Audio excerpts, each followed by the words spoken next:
Welcome into the Sunday Blitz alongside Eric Allen. I am Jim Basquil. San Francisco 49ers have yet to lose 3 straight games under head coach Jim Harbaugh. They get the win over the Eagles. You know, it was an interesting game, though, Eric. You know, Philadelphia was outgained by a large margin. They hadn't crossed midfield until their second-to-last possession in the game, yet they still had a chance to win. They were up by 8 at the break. But let's look at Nick Foles. He threw for 195, 2 interceptions, a rating of 42. McCoy, 10 carries, 17 yards. Sproles, not a factor in the run game and on the ground. What was San Francisco able to do to stymie Philadelphia's offense? This was a must-win game for the 49ers, understanding who is in their division. So it's very important for them to come out and have this kind of output defensively. And it started up front, did a great job up front. And we all know, the Eagles' offensive line is banged up.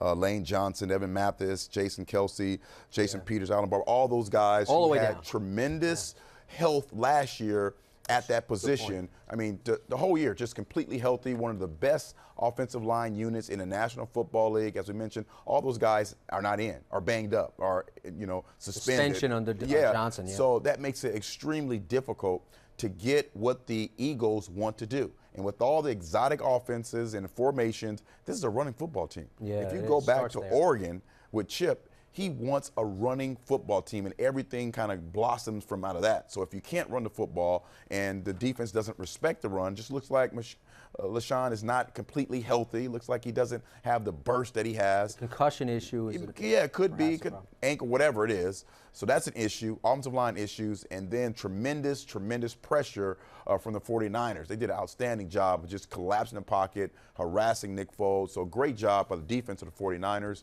Just got to give them a lot of credit. As I mentioned, the 49ers give up a pick. They get a pick 6 by Jenkins in the game and 2 special teams touchdowns, a block in the end zone, and a Sproles takeback on a punt. Now, it's easy to get down when you're down by that many points, giving up, just handing 3 touchdowns their way. What was most impressive about San Francisco's ability to kind of pick themselves up off the mat and win this game? And again, I think going into the game, they understood Frank Gore coming into the game was 12 touches and under. I mean, you can't have Frank Gore, who is really the heart of that football team, not have an effect on the game. So you have to be able to give him the football, which they did, and then really relied upon their quarterback to try and make some plays. So athletic, and you know sometimes he's going to give the ball away. But for the most part, I thought offensively they did an outstanding job of creating balance by giving the ball to Frank Gore and then allowing their quarterback to make some plays. And defensively, coming back twice and stopping the Eagles from scoring, one of the most high-powered offenses. Stopping them at the goal line. In the game, second half, they have this incredible output in the second half.